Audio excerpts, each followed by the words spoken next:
ನಮಸ್ಕಾರ ವೀಕ್ಷಕರೇ, ಇನ್ಫೋಸ್ ಗ್ಯಾಲರಿಯ ಮತ್ತೊಂದು ವಿಡಿಯೋಗೆ ನಿಮ್ಮೆಲ್ಲರಿಗೂ ಸ್ವಾಗತ.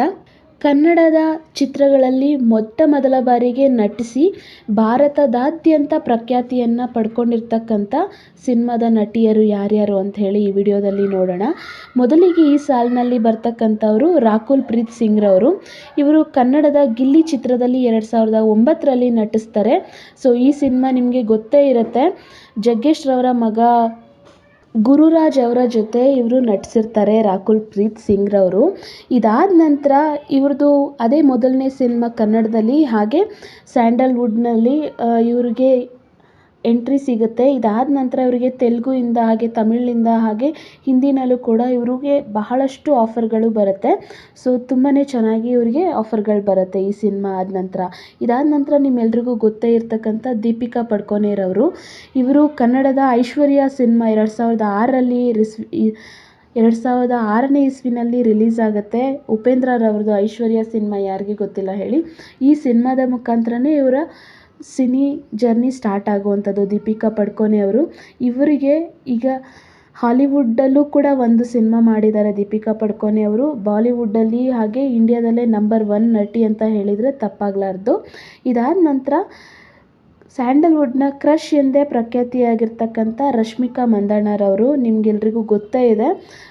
ಇವರು ರಕ್ಷಿತ್ ಶೆಟ್ಟಿ ಅವರ ಕಿರಿಕ್ ಪಾರ್ಟಿ ಸಿನಿಮಾದಲ್ಲಿ 2016ನೇ ಇಸ್ವಿನಲ್ಲಿ ಸಿನಿಮಾ ಇಂಡಸ್ಟ್ರಿಗೆ ಪದಾರ್ಪಣೆ ಮಾಡಿರ್ತಾರೆ. ಇದಾದ ನಂತರ ನಿಮಗೆ ಗೊತ್ತೇ ಇರುತ್ತೆ, ಸಿಕ್ಕಾಪಟ್ಟೆ ಆಫರ್ಗಳು ಬರುತ್ತೆ ಇವರಿಗೆ.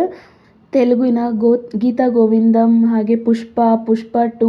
ಸೊ ಇತ್ತೀಚೆಗಷ್ಟೇ ರಿಲೀಸ್ ಆದಂಥ ಬಾಲಿವುಡ್ ಸಿನಿಮಾ ಅನಿಮಲ್ ಸಿನಿಮಾ, ಹೀಗೆ ಸಾಕಷ್ಟು ಇವರಿಗೆ ಬೇಡಿಕೆ ಇದೆ. ಇವಾಗ ಭಾರತದಾದ್ಯಂತ ಬೇಡಿಕೆ ಇರೋಂಥ ನಟಿ ಅಂದರೆ ರಶ್ಮಿಕಾ ಮಂದಣ್ಣ ಅಂತ ಹೇಳ್ಬೋದು. ಇವ್ರ ನಂತರ ಶ್ರೀಲೀಲಾರವರು.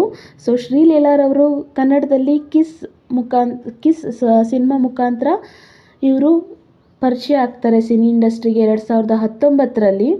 ಈಗ ಇವರಿಗೆ ತೆಲುಗುನಲ್ಲಿ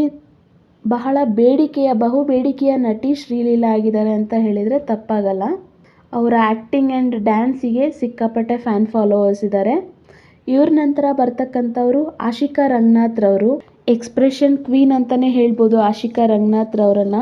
ಇವರು ಕೂಡ ಸಿನಿಮಾ ಕನ್ನಡದಲ್ಲೇ ಸ್ಟಾರ್ಟ್ ಮಾಡಿದ್ದು ಕ್ರೇಜಿ ಬಾಯ್ ಅನ್ನುವಂಥ ಸಿನಿಮಾ 2016ರಲ್ಲಿ ಇವರು ಕನ್ನಡ ಇಂಡಸ್ಟ್ರಿಯಿಂದ ಪರಿಚಯ ಆಗ್ತಾರೆ. ಇದೀಗ ಇವರಿಗೆ ತೆಲುಗು ಇಂಡಸ್ಟ್ರಿನಲ್ಲೂ ಕೂಡ ಸಿಕ್ಕಾಪಟ್ಟೆ ಬೇಡಿಕೆ ಇದೆ ಆಶಿಕಾ ರಂಗನಾಥ್ ರವರಿಗೆ. ಬಹಳ ಬೇಡಿಕೆ ಇರ್ತಕ್ಕಂಥ ನಟಿ ಆಶಿಕಾ ರಂಗನಾಥ್ ರವರು ಆಗಿದ್ದಾರೆ ಈಗ. ಹಾಗೆ ಇದೇ ಸಾಲಿನಲ್ಲಿ ಬರ್ತಕ್ಕಂಥವರು ನಮ್ಮ ರಮ್ಯಾರವರು. ನಿಮ್ಮೆಲ್ರಿಗೂ ಗೊತ್ತೇ ಇರುತ್ತೆ ರಮ್ಯಾರವರು. ಅಭಿ ಸಿನಿಮಾದ ಮುಖಾಂತರ 2003ರಲ್ಲಿ ಪರಿಚಯ ಆಗ್ತಾರೆ. ಸೊ ರಮ್ಯಾರವರ ಕಾಲದಲ್ಲಿ ನೋಡಿರ್ತಕ್ಕಂಥವರಿಗೆ ಗೊತ್ತಿರುತ್ತೆ, ಆ ಟೈಮ್ನಲ್ಲಿ ಅವರಿಗೆ ಸ್ಯಾಂಡಲ್ವುಡ್ ಅಲ್ಲದೆ ಟಾಲಿವುಡ್, ಕಾಲಿವುಡ್, ಇಡೀ ಸೌತ್ ಇಂಡಿಯನ್ ಸಿನಿಮಾ ಇಂಡಸ್ಟ್ರಿನಲ್ಲೇ ರಮ್ಯಾರವರಿಗೆ ಬಹಳ ಬೇಡಿಕೆ ಇತ್ತು. ಹಾಗೆ ಇವರಂತೆಯೇ ರಕ್ಷಿತಾರವರು ಕೂಡ ಅಪ್ಪು ಸಿನಿಮಾ ಮುಖಾಂತರ ಸಿನಿಮಾ ಇಂಡಸ್ಟ್ರಿಗೆ ಪರಿಚಯ ಆಗ್ತಾರೆ. ಇವರಿಗೂ ಕೂಡ ಬಹಳ ಆಫರ್ಸ್ಗಳು ಬರುತ್ತೆ ಫುಲ್ ಸೌತ್ ಇಂಡಿಯನ್ ಸಿನಿಮಾ ಇಂಡಸ್ಟ್ರಿಗಳಲ್ಲೇ. ತೆಲುಗು, ತಮಿಳು ಸೇರಿದಂತೆ ಸಾಕಷ್ಟು ಸಿನಿಮಾಗಳನ್ನ ರಕ್ಷಿತಾರವರು ಕೂಡ ಮಾಡಿದ್ದಾರೆ. ಸೊ ವಿಡಿಯೋ ಇಷ್ಟ ಆಗಿದರೆ ದಯವಿಟ್ಟು ಲೈಕ್ ಮಾಡಿ, ನಿಮ್ಮ ಒಪಿನಿಯನ್ ಏನಂತ ಹೇಳಿ ಕಮೆಂಟ್ ಮಾಡಿ ತಿಳಿಸಿ. Thank you for watching.